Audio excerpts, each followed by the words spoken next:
Buongiorno tutti.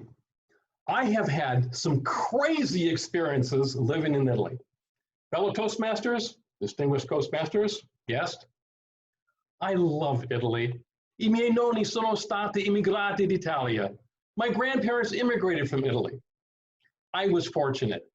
I attended Lewis and Clark College, a private college in Portland, Oregon, my freshman year, and I, along with 24 other students, were selected to go to school in Italy the following year. I was ecstatic. I could not wait to land in Italy. 6 months later, we landed in Rome. In fact, we lived in Rome for 3 months. We lived in the dormitories that were built for the Olympic athletes in 1960. In the evenings, if we weren't studying, we had a plethora of different activities that we could partake in.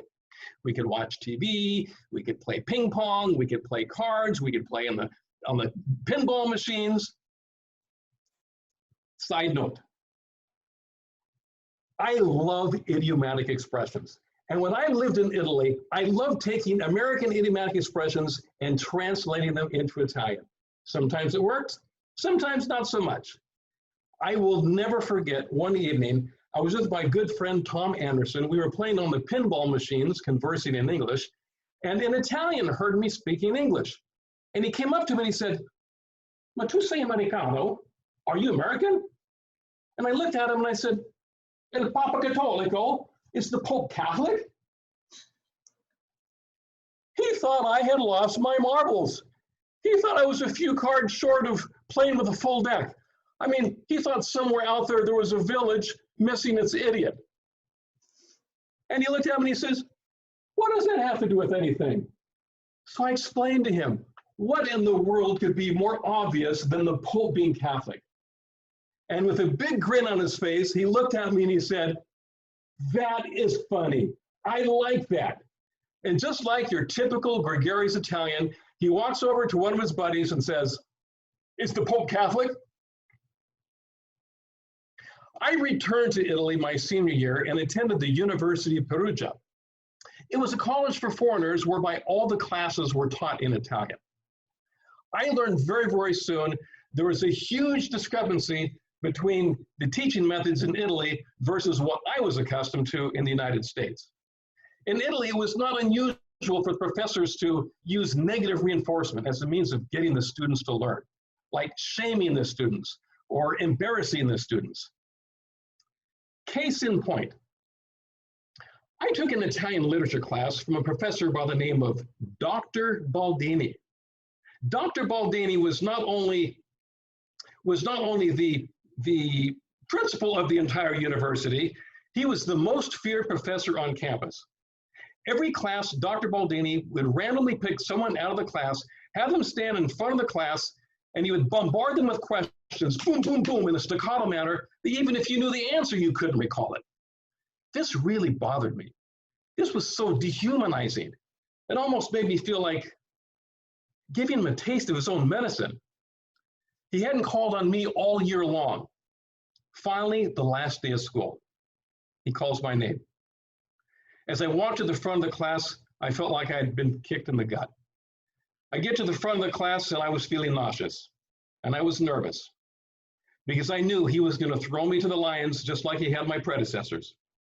He looked at me in the eye and he said, "You've got 60 seconds. Tell us about yourself and your country." I said, "Sir, may I use the chalkboard?" He said, "Yes, your time's running out." I took a piece of chalk, and on the chalkboard, I drew an outline of the United States. I said, "This is the United States of America. I am an American." Then I drew in Oregon. This is the state of Oregon. Then I drew 10 stick figures all the way across the board. I said, "This is my family. This is Mom, Dad, Scott, Jim, Dan, Chuck, Brad, Kurt, Tom, and Mike." I then turned to the professor and said, "Which one is Brad? How old is Mike? How about Kurt? Where's Scott?" Fellow Toastmasters, I can honestly tell you, if looks could kill, I would not be here today to tell this story. Now I'm going to take you back to Rome. The date was August the 8th, 1974.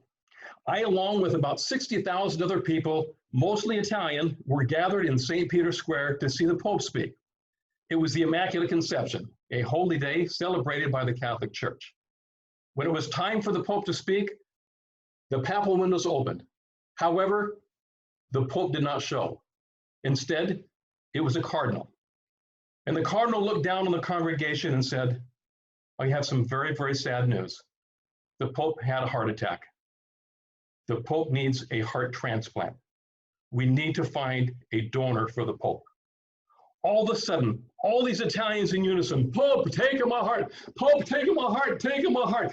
It was the most surreal thing I've ever seen in my entire life. The cardinal then pulled a feather from his cap and he held it out and he said, I'm going to drop this feather. Whomever this feather lands on will give his or her heart for the Pope to save the life of the Pope. He drops the feather, and as the feather goes back and forth, Pope, take him a heart, back and forth. Right before landing on one of the Italians, Pope, take him a heart, Pope, take him a heart.